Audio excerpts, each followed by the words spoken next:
तो दंड वाले अकार को पकड़ते हैं, अग्रम वाले अकार को, बालक वाले अकार को, तो फिर वहां संहिता कार्य प्राप्त होने लगता। इसलिए आचार्य ने अ अपेहि इ इंद्रमुत्तिष्ठ आदि वाले अकार इकार व्यक्तियों को यहाँ पे उपलक्षण के रूप में पकड़ लिया, जिससे कि संहिता कार्य ना हो। ठीक है, और वो दोष क्यों नहीं आएगा कि भाई सारे व्यक्ति ही ग्रहण करना अभिष्ट है, तो इसी को उपलक्षण मान लेंगे। ये जो एक व्यक्ति निर्दिष्ट किया है ना अयुण में, उसको हम उपलक्षण मान लेंगे। किसका?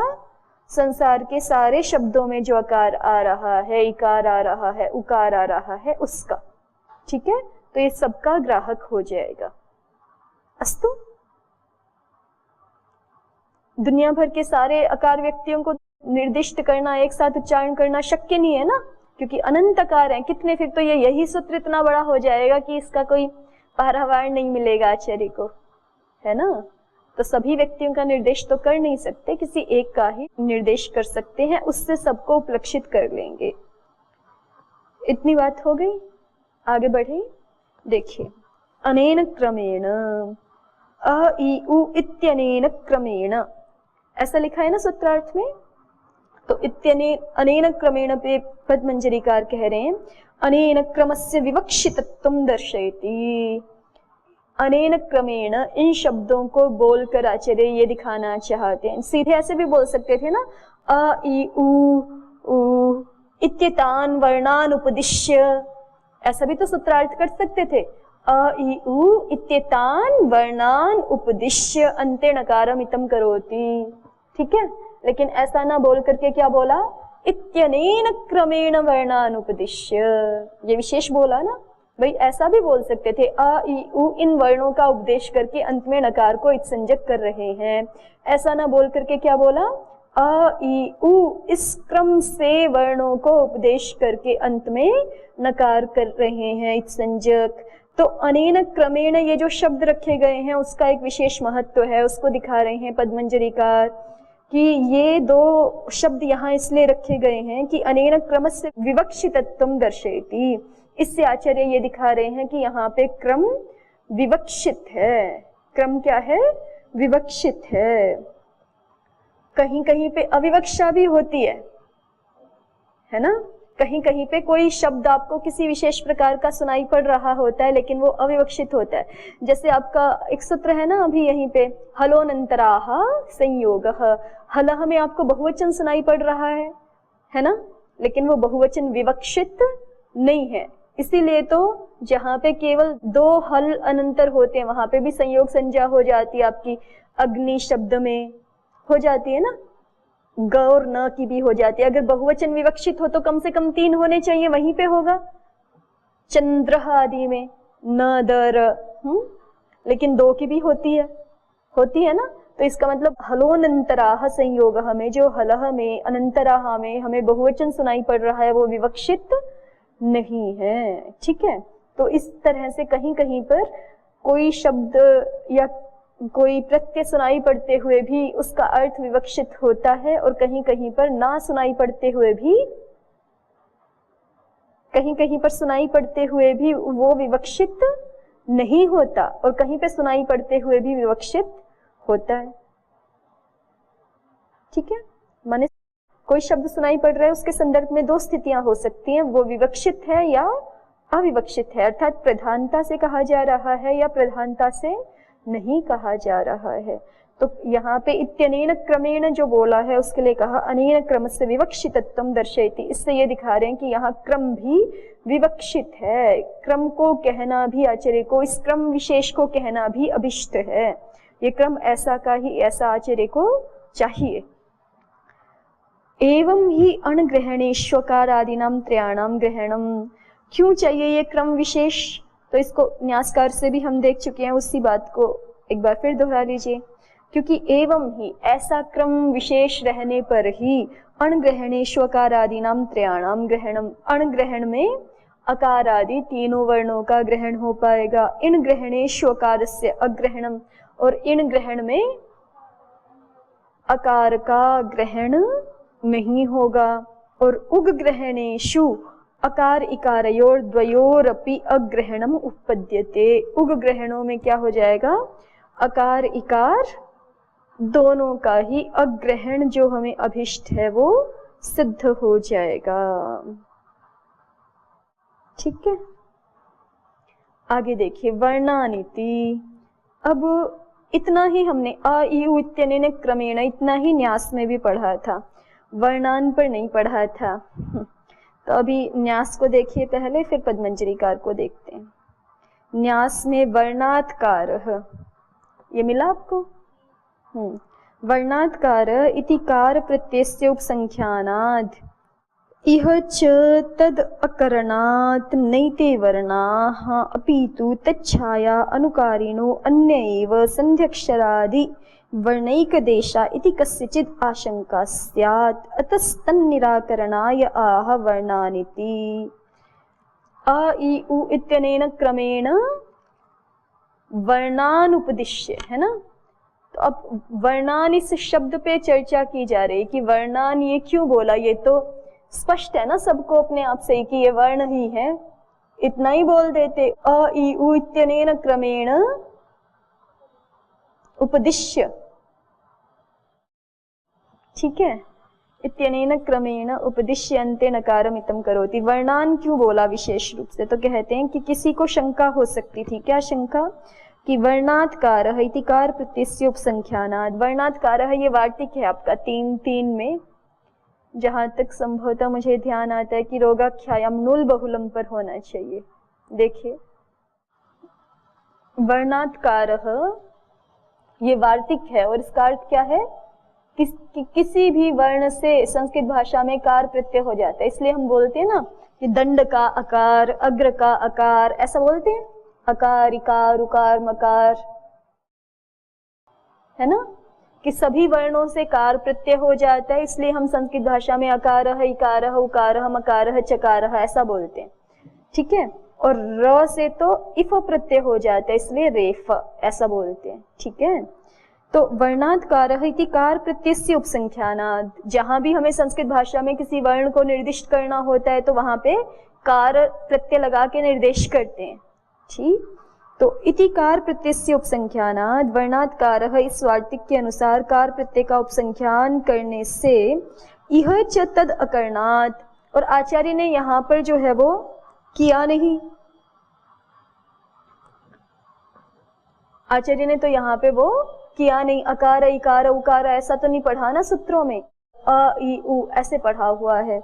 तो कार प्रत्यय के न करने से नैते वर्णाः, कोई ऐसा समझ सकता है कि ये वर्ण नहीं है। अपितु तच्छायानुकारिणो अन्येव, फिर क्या है, ये अकार आदि वर्ण नहीं है तो कह रहे हैं कि उनके छाया मात्र का अनुकरण करने वाले, माने उनके जैसा प्रतीत होने वाले ये अन्य एव, ये अन्य ही कुछ हैं, अन्य ही कोई शब्द हैं, उसकी छाया मात्र का अनुकरण करने वाले हैं। ठीक है, वस्तुतः क्या नहीं है, वस्तुतः क्या नहीं है, वर्ण नहीं है। कैसे? तो कहते संध्यक्षरादि वर्णैकदेशा, अन्य एव संध्यक्षरादि वर्णैकदेशा इव, अपितु तच्छायानुकारिणो अन्य एव संध्यक्षरादि वर्णैकदेशा इति कस्यचित् आशंका स्यात्। संध्यक्षर जो आपके जैसे ए ओ आदि है ना, और इसमें हम ऐसा मान लेते हैं कि इसमें जो है वो दो एक देश है, अ ई, एक पक्ष के अनुसार। एक पक्ष यही है कि नहीं यही बस विशुद्ध स्वरूप है, इसमें ये विभाग नहीं है, और एक उसके अनुसार कि नहीं अ ई ये दो विभाग हैं इसमें, ऐसे ही ओ में ए ओ आदि मान लेते हैं, तो उसके अनुसार कह रहे हैं। और अब ये बात विशेष ये है कि ये संध्यक्षर का जो वर्णैक देश है ना, ये पूरा वर्ण है, ये वर्ण का एक देश है, ये भी वर्ण का क्या है, एक देश है, एक अवयव है। तो इस अ ई को हम स्वतंत्र जो दंड का अ है जैसे वैसा ही मानते हैं कि नहीं, इसके संदर्भ में भाष्यकार एक विस्तृत चर्चा करते हैं पूरी। वर्णैक देश जो अ ई आदि हैं उनको स्वतंत्र अ ई आदि के समान मान करके कार्य किए जाएं कि नहीं। ठीक है, ये हम वहीं पे देखेंगे भाष्य को जब देखेंगे तो। लेकिन अभी बात ये है कि जिज्ञासु ऐसी शंका कर रहा है कि अ इ उण आदि सूत्रों में चूंकि कार प्रत्यय नहीं लगाया, वर्ण होते, ये विशुद्ध वर्ण होते, राम वाला आकार यदि होता ये वर्ण, ठीक है, तो फिर आचार्य को इनका निर्देश करते समय क्या करना चाहिए था, कार प्रत्यय लगाना चाहिए था, कार तो लगाया नहीं। तो इसलिए ये जिज्ञासु को शंका हो रही कि शायद ये विशुद्ध वर्ण नहीं है, अगर विशुद्ध वर्ण होते तो क्या होता, इनके साथ कार प्रत्यय लगा होना चाहिए था। तो इसलिए ये वर्ण नहीं है, अपितु वर्णों की छाया का अनुकरण करने वाले संध्यक्षरादि वर्णैक देश हैं, ठीक है, संध्यक्षरादियों के वर्णैक देश हैं। इति कस्यचित् आशंका स्याद्, ये किसी को आशंका हो सकती है। एक पक्ष के अनुसार ना, देखिए ये खूब विस्तृत चर्चा चलेगी इसलिए मैं इसके बारे में अभी ज्यादा नहीं बोल रही हूँ। ये आपका संध्यक्षर है, इसमें ये दो एक देश है, इस वर्ण के ही एक देश है, माने एक अवयव है, ऐसा आप कह सकते हैं। अब इसके बारे में खूब विवाद है वैयाकरणों में कि वर्णैक देशों को स्वतंत्र वर्ण के समान, स्वतंत्र वर्ण माने जैसे ये दंड का अ, ये वाला अ, ये वाला अ, ये तो स्वतंत्र अ है, इसमें कोई समस्या नहीं है ना, राम का अ ये स्वतंत्र अ है, तो इन वर्णों को जो कार्य होते हैं वही कार्य वर्णैक देश जो अकार इकार आदि हैं उनको भी होने चाहिए कि नहीं, ठीक है। ये थोड़ी चर्चा तो आप काशिका में भी देख चुके हैं मेरे ख्याल से, है ना। वर्णैक देश स्वतंत्र वर्णों के कार्यों को प्राप्त करते हैं कि नहीं, ये खूब विस्तृत चर्चा आएगी। तो अभी जिज्ञासु को क्या शंका हो रही है कि एक पक्ष के अनुसार वर्णैक देश जो अकार इकार आदि हैं उनको स्वतंत्र वर्ण नहीं माना जाता, ठीक है। एक पक्ष के अनुसार क्या है, वर्णैक देश जो अकार इकार हैं उनको स्वतंत्र वर्ण नहीं माना जाता, उनको स्वतंत्र वर्ण के समान कार्य भी नहीं होते, ऐसा स्वीकार करते हैं एक पक्ष में।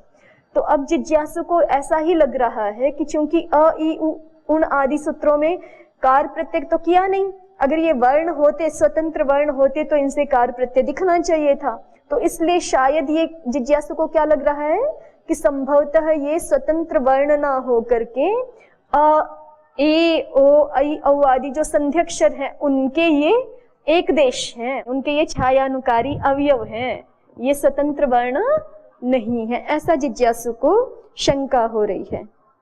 फिर से देखिए पंक्तियों को, वर्णात्कारः इति कार प्रत्ययस्य उपसंख्यानाद्, वर्णात्कारः इस वार्तिक में कार प्रत्यय का उपसंख्यान होने से इह च तद अकरणात्, और यहाँ माने अ इ उण आदि सूत्रों में तद अकरणात् उस कार प्रत्यय के न किए जाने से नैते वर्णाः, एक संभावना, एक अर्थापत्ति हमारे सामने ये आ रही है कि शायद ये वर्ण नहीं है।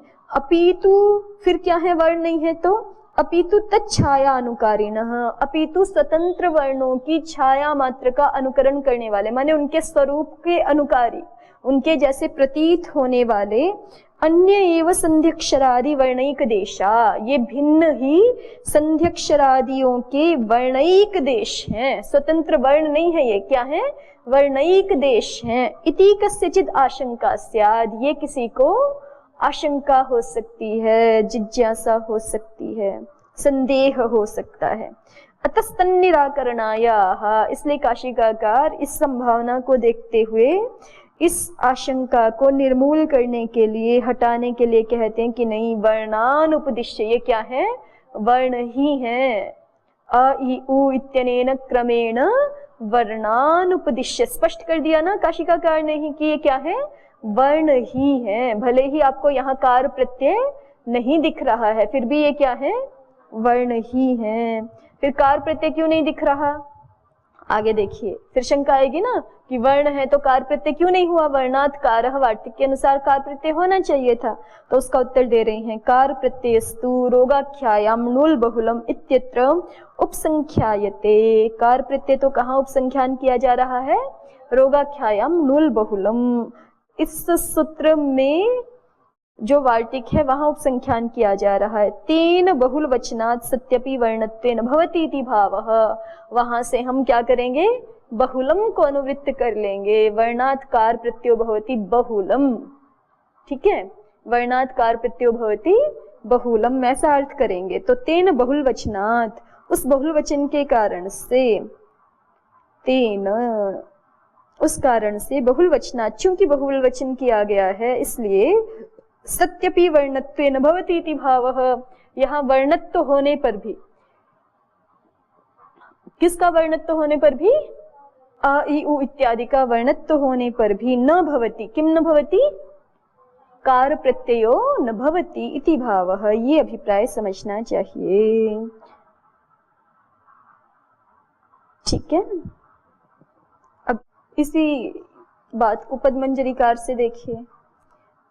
वर्णानिति यद्यमि वर्णाः कार प्रत्ययः कस्मान्न भवति, यही प्रश्न आया है ना कि अगर ये वर्ण है तो कार प्रत्यय क्यों नहीं होता। उच्यते, उसका उत्तर देते हैं, वर्णात् कारः इत्यस्य नायम अर्थो वर्णाद् उच्चार्यमाणात् कार प्रत्ययो भवति इति।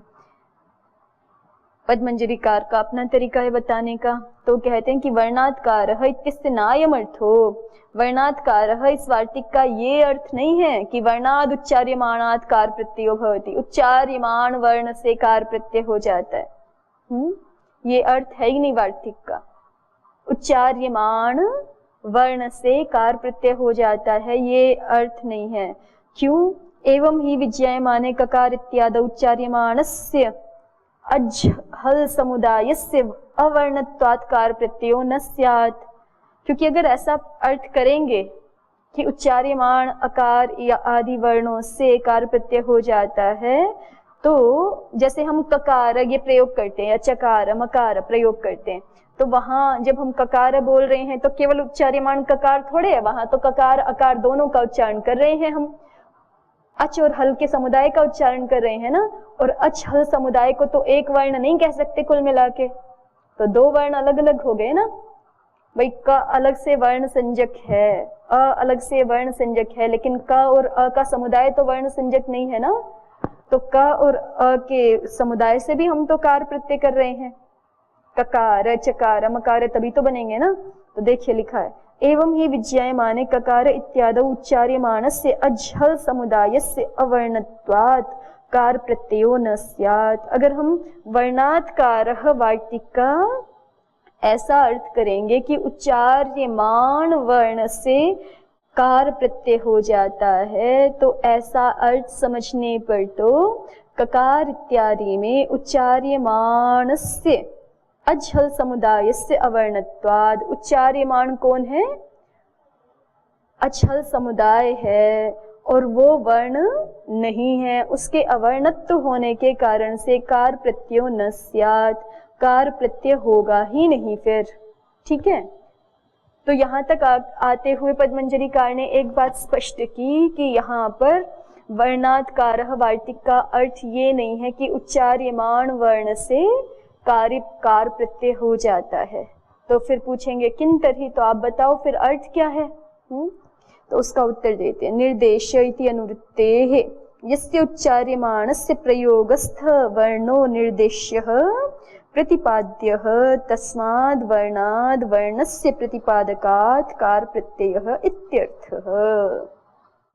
कहते हैं कि निर्देश इति अनुवृत्तेः, निर्देशे इस सप्तम्यंत शब्द की वार्तिक में अनुवृत्ति करेंगे। देखिए एक बार रोगात् सूत्र निकाल करके देखिए, रोगाख्यायाम नूल बहुलम, वहां पर ऊपर काशिका, हाँ काशिका निकाल के देखिए, वहां पे ऊपर निर्देशे शब्द है कहीं? किस वार्तिक में? जोर से बोलो। धातु निर्देशे। ठीक है, तो वहां से कह रहे हैं कि इक्ष तिपौ धातु निर्देशे, इस वार्तिक से हम निर्देशे इस पद की अनुवृत्ति किस वार्तिक में कर लेंगे? वर्णात् कारः वार्तिक में निर्देशे पद की अनुवृत्ति कर लेंगे। ठीक है, और निर्देशे इस पद की अनुवृत्ति करने से अब वर्णात् कारः का अर्थ ये बनेगा कि यस्य उच्चार्यमाणस्य प्रयोगस्थो वर्णो निर्देश्यः प्रतिपाद्यः, जिस उच्चार्यमाण का प्रयोगस्थ वर्ण निर्देश्य है। ठीक है, जिस उच्चार्यमाण के द्वारा क्या करना चाहते हैं हम? प्रयोगस्थ किसी वर्ण को, जैसे मैं कहूं कि दंड का आकार, ठीक है, अब जो मैं बोल रही हूँ दंड का अकार, अकार बोल रही हूँ ना, मेरे इस अकार के द्वारा कौन निर्देश्य है? प्रयोगस्थ वर्ण निर्देश्य है। मैं जो उच्चारण कर रही हूँ दंड का अकार अ, ठीक है, दंड का अ, अब मेरे इस अ के द्वारा कौन निर्देश्य है? प्रयोग में स्थित कोई वर्ण निर्देश्य है ना, तो इस प्रकार का उच्चार्यमाण वर्ण जब होगा तब कार प्रत्यय होगा। नहीं स्पष्ट हुआ? पंक्ति फिर से देख लीजिए। निर्देशे इति अनुवृत्ते है कि वर्णात् कारः वार्तिक में हम निर्देशे इस पद की अनुवृत्ति करेंगे तो अर्थ ऐसा हो जाएगा वर्णात् कारः वार्तिक का कि यस्य उच्चार्यमाणस्य प्रयोगस्थः वर्णः निर्देश्यः अर्थात प्रतिपाद्यः। जिस उच्चार्यमाण का, अब देखिए उच्चार्यमाणस्य के साथ वर्णस्य नहीं जोड़ा इन्होंने, जानबूझ के नहीं जोड़ा, ठीक है, क्योंकि उच्चार्यमाण हमेशा वर्ण नहीं भी है। यहां तो मैं कह रही हूं दंड का अ, मान लीजिए मैं दंड का कहूं दंड का डकार, दंड का डकार, तो फिर डकार में मैं केवल ड तो नहीं बोल रही, ड अ दो बोल रही हूं ना, तो उच्चार्यमाण केवल वर्ण तो नहीं हुआ, ठीक है।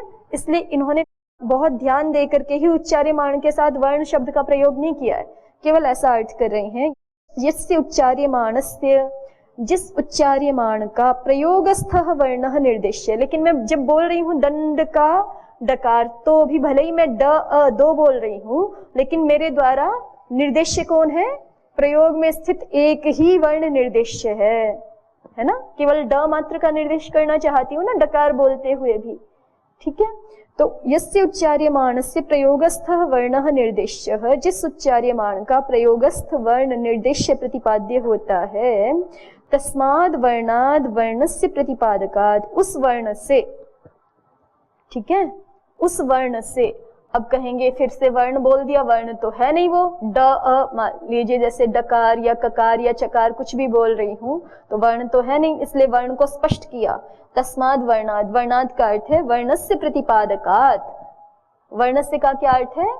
वर्णस्य प्रतिपादकात्। तो वर्णात् कारः वार्तिक का अर्थ क्या हो गया? सीधे सीधे वर्ण का निर्देश करने के लिए जो शब्द है हमारे पास, उससे कार प्रत्यय हो जाएगा, वर्ण के निर्देशक से, वर्ण के प्रतिपादक से। अब चाहे वो वर्ण हो चाहे ना हो, दोनों संभावनाएं हो सकती हैं।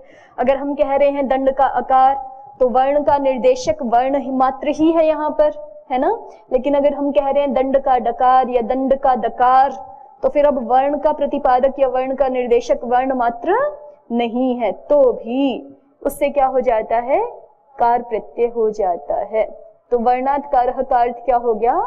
वर्णात् अर्थात निर्देश्य अर्थे वर्तमानात् वर्णात्, निर्देश्य की अनुवृत्ति लाए ना, तो सीधे सीधे अर्थ करें तो निर्देश्य अर्थे वर्तमानात् वर्णात्। और इस ये भी थोड़ा स्पष्ट है, इसलिए वो कह रहे हैं कि वर्णात् अर्थात वर्णस्य प्रतिपादकात् कार प्रत्ययो भवति। वर्ण का निर्देशक जो भी है, चाहे वो वर्ण रूप है चाहे नहीं है, वर्ण का प्रतिपादक जो भी है, चाहे वो वर्ण है चाहे वर्ण रूप नहीं भी है, दो वर्णों का समुदाय भी है, तो भी उससे क्या हो जाता है? कार प्रत्यय हो जाता है। तो इन्होंने न्यासकार से एक बिल्कुल जो है वो अलग उत्तर दिया है। प्रश्न दोनों का समान ही था, है ना, कि यहाँ पे यदि ये अ ई उ आदि वर्ण है तो इनसे कार प्रत्यय क्यों नहीं होता है? कार प्रत्यय सुनाई पड़ना चाहिए। तो न्यासकार ने उत्तर क्या दिया है कि वर्णात् कारः, इस वार्तिक में हम बहुलम की अनुवृत्ति कर समझ लेंगे, रोगाख्यायाम नूल बहुलम से। और चूंकि कार प्रत्यय बहुल करके होता है इसलिए यहाँ पर नहीं हुआ ऐसा मान लेंगे। ठीक, पद्मंजरीकार ने क्या उत्तर दिया है कि वर्णात् कारः, इस वार्तिक का ये अर्थ है ही नहीं कि उच्चार्यमाण वर्ण से कार प्रत्यय होता है। इस ठीक है, उच्चार और ये अ ई उनमें तो उच्चार्यमाण आकार है, ठीक है, तो उच्चार्यमाण आकार से तो कार प्रत्यय होता ही नहीं। कार प्रत्यय कब होता है? जब हमें किसी प्रयोग में स्थित वर्ण को निर्दिष्ट करना हो, तब कार प्रत्यय होता है ना। प्रयोगस्थ वर्ण, वर्णात् कारः का अर्थ क्या कर दिया? निर्देशे अर्थे वर्तमानाद् वर्णात्, अर्थात वर्णस्य निर्देशकात्, वर्णस्य प्रतिपादकात् अच कार प्रत्ययो भवति। वर्णस्य निर्देशकात् वर्णस्य प्रतिपादकात् कार प्रत्ययो भवति, ये अर्थ है। एक बार फिर से देख लीजिए पद्मंजरीकार की पंक्तियां। वर्णानिति, यदि अमी वर्णाः, ठीक है, अमी क्या है ये, असौ अमू अमी, ठीक है। यदि अमी वर्णाः, यदि ये वर्ण है, कार प्रत्यय कस्मान्न भवति, तो कार प्रत्यय इनसे क्यों नहीं होता है। उच्यते, उसका उत्तर देते हैं कि वर्णात्कारः इत्यस्य नायम अर्थो, वर्णात्कारः वार्तिक का ये अर्थ नहीं है कि वर्णाद उच्चार्यमाणात् कार प्रत्ययो भवति, उच्चार्यमाण वर्ण से कार प्रत्यय हो जाता है, ऐसा अर्थ नहीं है, ठीक है। नहीं तो हम कहीं भी अ ई आदि तो बोल ही नहीं सकते, राम में भी राम बोल ही नहीं सकते, फिर कार लगा के बोलो सब जगह। तो उच्चार्यमाण वर्ण मात्र से कार प्रत्यय हो जाता है, ये इसका अर्थ है ही नहीं, ठीक। तो क्या है, क्यों नहीं है ये अर्थ, उसको स्पष्ट करते हैं। उच्यते वर्णात्कारः इत्यस्य नायम अर्थो वर्णाद् उच्चार्यमाणात् कार प्रत्ययो भवति इति एवं ही विज्ञायमाने, क्योंकि अगर हम ऐसा अर्थ समझेंगे तो फिर ककार इत्यादौ उच्चार्यमाणस्य अज्झल समुदायस्य अवर्णत्वात् कार प्रत्ययो न स्यात्। तो फिर जब हम बोलते हैं कि काक का ककार, तो इस प्रकार के प्रयोगों में उच्चार्यमाण जो हमारे द्वारा अभी उच्चार्यमाण है वो क अ, ये अछल का समुदाय है, उसके अवर्ण होने से, उसके एक वर्ण मात्र ना होने से, वो तो समुदाय हो गया ना, वर्णों का समुदाय वर्ण नहीं होता, ठीक है, वर्णों का समुदाय वर्ण नहीं होता, तो इसलिए कार प्रत्यय न स्यात्, फिर वहां कार प्रत्यय होना नहीं चाहिए। किन तरही, तो फिर क्या, कैसा अर्थ समझे, ये तो स्पष्ट हो गया कि उच्चार्यमाणात् वर्णात् कार प्रत्ययो भवति, ऐसा अर्थ नहीं है, ठीक। तो इतना बोलते ही ये भी बात समाप्त हो गई कि अ ई उ में कार क्यों नहीं सुनाई पड़ रहा, क्योंकि वहां उच्चार्यमाण वर्ण है अ ई आदि, तो उनसे कार प्रत्यय नहीं हो रहा। अस्तु, ओम शांति शांति शांति। ओम श्री परमात्मने नमः। ओम श्री गुरुभ्यो नमः। ओम सर्वेभ्यो नमः। ओम।